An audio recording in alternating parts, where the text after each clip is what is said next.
Hi, I'm Rebecca with Monit's Vocal Studio. Let's check in.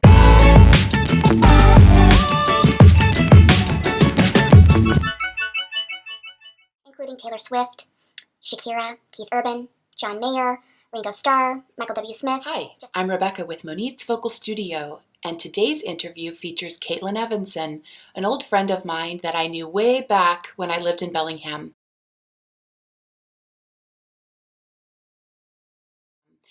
And today's interview is organic and fun and interesting, and she shares some stories about her road to success as a musician. And Caitlin is not the type of person who's going to brag on herself. She didn't do it in the interview, so let me do it for her. I did my homework, and Caitlin has worked with some of the best musicians in the industry, including Taylor Swift, Shakira, Keith Urban, John Mayer, Ringo Starr, Michael W. Smith, just to name a few. I've linked in the description box if you're watching on YouTube. Look in the description box below. I've put some links so you can see some of Caitlin's performing. Also, her website is linked below as well. So check it out and enjoy. There we are. Okay. Yay! Okay, awesome. You got it? I got it. Okay. Caitlin, I haven't seen you since 2001. Yeah, 2001. I did the math and I was like, okay, so where are you? I mean, obviously personal details, you don't need to do that, but like, what part of the world are you living in right now? Oh, it's okay. I'm in Nashville, Tennessee. You're back in Nashville? Yeah, I bounced around a little bit, but you know, I drove, I don't know if you remember, but I drove to Nashville in my little Saturn, 2001 or 2, I can't remember. And then I lived there solid, and then after my Taylor Swift tours, which we'll get into later, I'm sure, I just took a hiatus and went to San Diego for about 3 years, and then I came back to Nashville, snagged me a husband, and we came back to Nashville. That is so cool. I got married too 5 years ago. It's a trip, isn't it? 5 years? 5 years ago. Yeah, we've got lots of catching up to do. Are you married to a musician? Yes. That is so cool. I can't imagine how much fun that is. My husband is not a musician. He's a general contractor, but he can sing. In fact, I'm trying to talk him into doing a duet with me. Oh, 5 years. Come on, he's got to budge eventually, right? Well, he said he would do Shallow. We'll start with that. Oh, okay? yes. We'll start with that, and we'll go from there, and then we'll see. But we'll start with that. Yeah. Yes.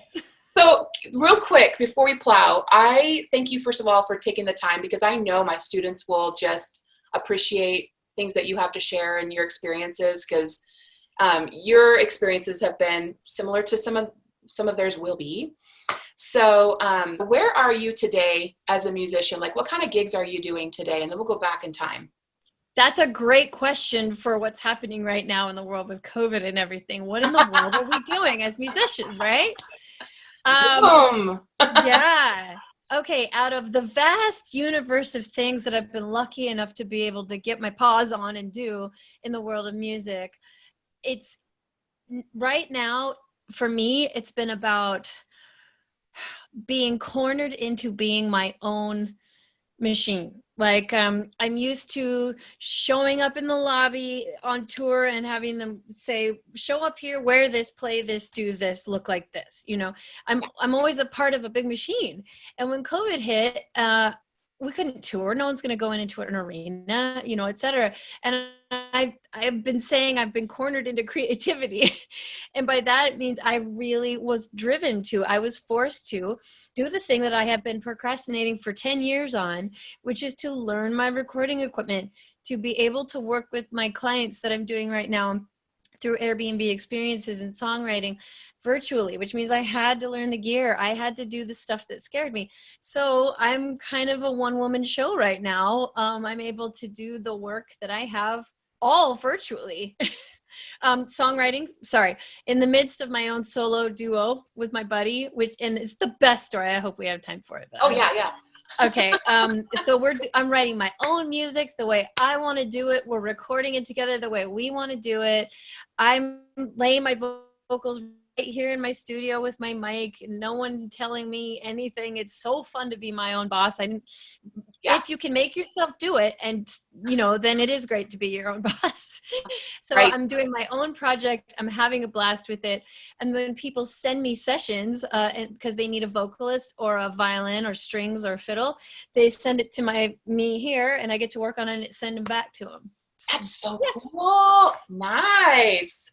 Well, so traveling back in time. So I'm talking to my students right now because I know they're going to think this is so cool. I knew Caitlin back when I lived in Bellingham, and we shared this house with a bunch of musicians and even non-musicians. And it was Tara that put the group of girls together. That was really neat. And I remember I had seen you play violin before we were housemates, and I remember thinking, oh, she's really good. Like, she's really, really good. And you were also really nice. I knew that about you before I'd even met you. So we'll talk about that too. Because, in the world you're in, you have really wonderful musicians and not so wonderful musicians. And I will say that it is so refreshing to meet people who are so talented, but are also really kind. And you were one of those people from the very beginning. Just really a good Thank you, person. Becca. I appreciate that. From the very beginning. And so one of my some of the memories I have of you are these things. There were a lot of jam sessions in our little house that we lived in. I remember that. I remember you were the person who introduced me to music that if I read it this way and you read it this way, we were in harmony with each other. Table music. Yes.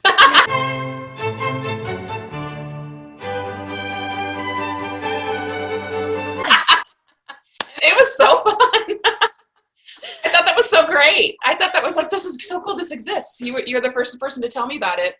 I remember that you were bored when you were taking ear training classes at Western, and I was cracking up because the rest of us were sweating bullets, and you were like, I'm bored. Give me more. And I knew like you were on to better things, bigger and better things as a performer. And so I guess, could you speak to, because I remember before you left Bellingham, like you had your eye on the prize when you were doing gigs in Canada, and you had your eye on the prize even then. Like we all kind of knew, like we knew like it's going to happen. Aww. You had the drive and the talent. So what's the thing between Bellingham and that first time you landed in Nashville? Like, what happened?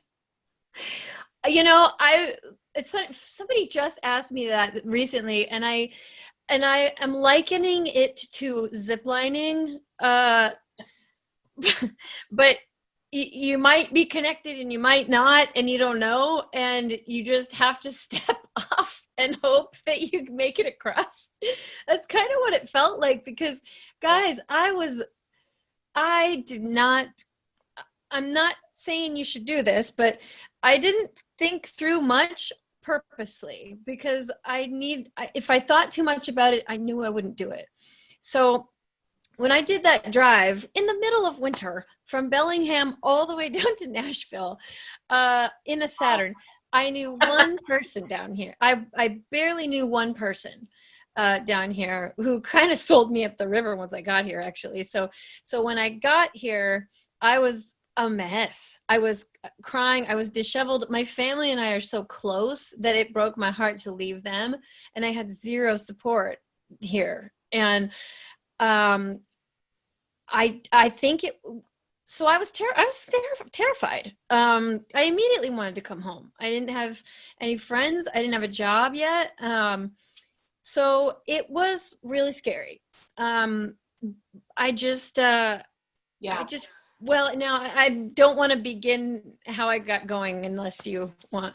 Yeah, do it. Okay, this is a fun story. I want the story. I love it. Okay, this is a really fun story. There are things I think you shouldn't think too much about. You should just jump, because now I bury my face in embarrassment thinking about this, but there's no other way it could have happened than the way it did. So Broadway is where I thought that I needed to go in Nashville. The lower Broadway is what they call it. Okay. To start getting noticed as a musician. Mm-hmm. So I walked up and down lower Broadway, and it's nothing but these historic at least 100-year-old honky tonks next to each other. And honky tonks are basically just dive bar, country bars with constant live music just wafting out of the doors. And excellent musicians, flawless music. It's just so good. So I'm going from honky tonk to honky tonk, And I'm 21, I think, so I can do this. Yeah. And this is back when the bars were still smoking. So there was smoke all in the bars. Oh, so bad. But I went into each one and I stood by the stage with my electric violin, my classical training and my electric violin on my back. And I said, can I play? I literally pulled on the pant leg of one of these guys' overalls on stage and said, can I play?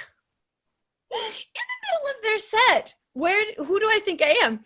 So and he looks down and I think he just felt sorry for me. He said, all right, come on.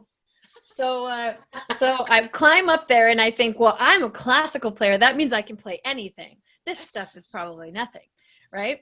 Right. So they said, all right, 5511, Folsom Prison, go. And I said, 5511, what's that? And I said, Folsom, what? He said, Folsom Prison. What's that? Oh, man. It's Johnny Cash. I said, who's Johnny Cash? They looked at me like... The whole place went silent. That was not my world, you know. I was a classical geek who got a hold of a Dave Matthews Band record and a Dixie Chicks record and decided I didn't want to be a classical player anymore. I wanted to do this. I wanted to wear what I wanted, have all the attention, be on a stage. So off I go. So I got up there and I started playing and it just sounded wrong. It was like Bach noodling over the top of Zeppelin. It's not right. It was just wrong. It was all wrong. And I thought, okay, they hate me. This is going not well. And I saw a tip jar at the foot of the stage. And I didn't know this yet, but back then they only got $20 house pay for a 4-hour gig each. The rest is tips. Okay. So I didn't know that. But I grabbed the tip jar off the stage in the middle of the song and walked off the stage. And I think at first they thought I was going to steal it. But I started passing it around the bar and like batting my eyelashes and passing it to someone else and passing it. And I brought it back full. And I set it on the stage and I walked back up to the stage and I looked at him. And that was our sort of unspoken deal of, okay, you keep passing the tip jar because we're kind of old fat guys who, you know, you keep passing the tip jar and be pretty and we'll teach you country music and we'll teach you who Johnny Cash is. So that's so cool. That was the beginning of Broadway nonstop for me. That is so cool. I love that story. That is so, it's like you wanted it badly enough. And you know, looking back, I remember like back when I would actually write snail mail, I remember writing you a letter and we were in like, when we, you know, just like you, right after Bellingham, we were in touch with letters and stuff. And I remember you made a comment that you were sick of living off the craft service tables because you were starting to get gigs. And, and I thought something along those lines, like you're ready to get your gig. You know, like, yes. So what made you hungry to get to that point where you were like, how did you get like from that point where you're getting your training in that area and you're getting your footing and getting your, you know, momentum? Yeah. How did you get where you could be seen, so to speak, by someone who could give you a bigger gig? Well, it's kind of like a wind-up plane or something where you have to, it's momentum and you have to use that one chance you get to propel you toward the next thing. And eventually you go up, usually. Okay. You can get yourself off the ground, but you literally have to take every opportunity. Here's what it was. I was a regular on Broadway at that point where all the honky tonks work in shifts. And it's all 4-hour music shifts with bands who load in and load out. It's 11 to 2, 2 to 6, 6 to 10, and 10 to 2 a.m. So as a musician, you can get a phone call. I got to go pick up at 11 to 2 at Roberts, and then I'm going to do a 6 to 10 at Tootsie's, and then I'm going to do a 10 to 2 a.m. at Second Fiddle tonight. So, I mean, you can be playing all day nonstop. So the kind of people who go down there are either just kind of wanting to drink and party and watch country music because they're from Minnesota or whatever, or there's actual music business people who go down there and search for talent. Okay. A lot of people who've played and sung down there and performed got discovered, you know, back in the day when the record labels would just walk up and down there and recognize the talent. That was kind of the Nashville machine. Is there's the live performance place where they snag you up. There's the record labels down the street on Music Row, and across the street are the publishing companies and studios to record your record. So it was like a little factory, you know? So I knew that's where people were getting discovered. So I had to go there and play.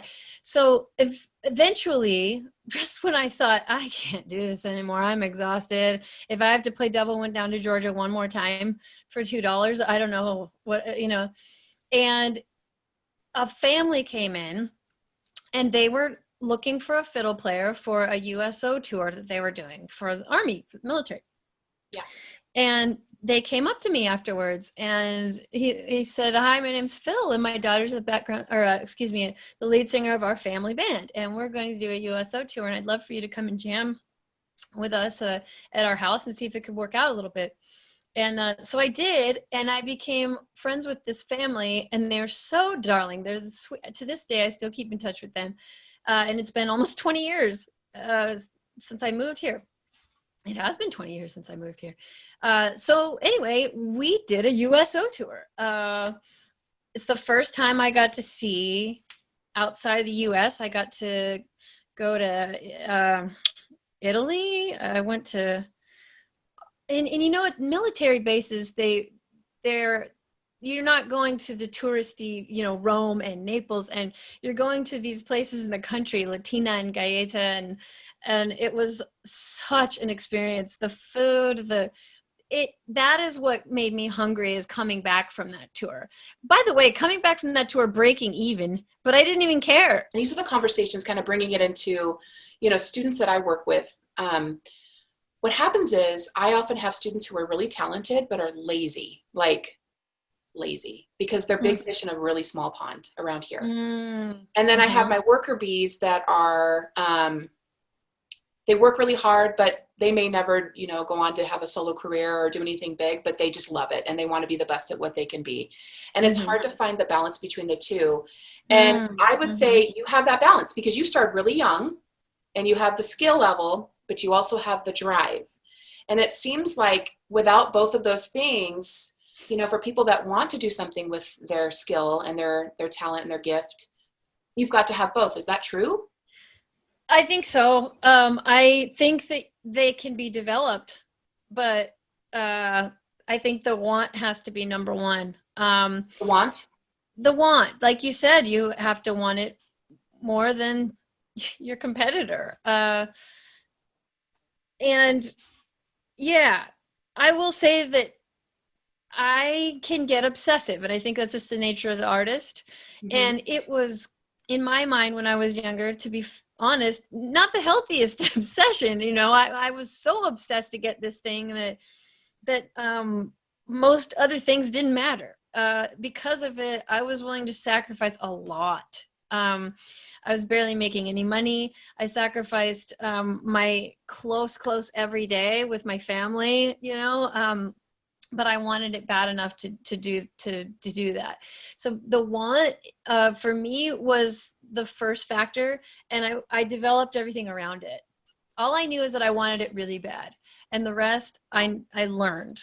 You've got this. You know, you're singing, you're songwriting, you're a violinist, you're and fiddle. I mean, obviously, and mandolin, guitar, other instruments. But there's also this part of finding balance, and you're a human being with a life and a husband and a family. And, you know, so how do you find the balance while still doing the things that you need to do to pay the bills? Well, it was my life in my early 20s. I literally had no other distractions. I came here, and it was the only thing I saw. I didn't have any balance. I just came here to make it. And I'm glad I did it then, because now I've got priorities, and I've got a husband, and I've got a home, and I have work, I guess, what you call it, things I got to do. No kids yet, but I don't think I would have, because I had nothing else going on and I made sure of it. It worked for me. And when I was touring with Taylor for about 7 years, That's insane. couldn't have a life. I couldn't. It was my life. I missed important weddings. I missed a lot of stuff in my life to have that gig. So to this day, I have regrets about it, but I wouldn't take it back. But now I have balance because I've found a way to put music and how I love to do it in a balanced way in my life. Yeah. That's awesome. I can see that about you. You have such a peace about you. Thanks for noticing. I do feel that way.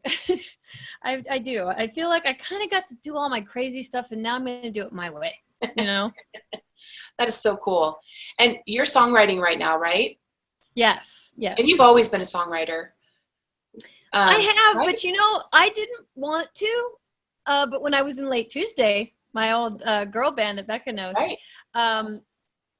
We all agreed that we would each contribute songs that we'd written. And I was like, oh, I don't know. Okay. So I just wrote some stuff and was like, here. And that was my first real, I mean, I'd written little kid songs, here and there, but that was the first time that I ever actually legitimately worked on writing a song. Yeah.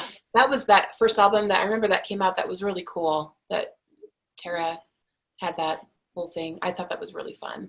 Really. And you had a huge following in Bellingham and surrounding areas. You had quite the fan club. We did. It was fun. It was fun. All those performances. But I am curious about, for anyone, because I do have students who are starting to songwrite and some that have been songwriting for a while. And I know everyone has a different method to get to point B, but do you have any inspiration that you use to songwrite? I do. But it comes from anywhere. It can come from listening to a great song and thinking, oh, I've never thought of writing from this perspective or using this type of speak, I guess, or styling. That's a great idea. I'll just kind of file that away for the next song I write and see if I can lean into the vein or style of that and expand my horizons on something I normally wouldn't do. Or, okay, this is going to sound really cuckoo, but I think there are things called the song fairies out there. They speak to me, I'm telling you, and they wake me up in the middle of the night. They're so rude.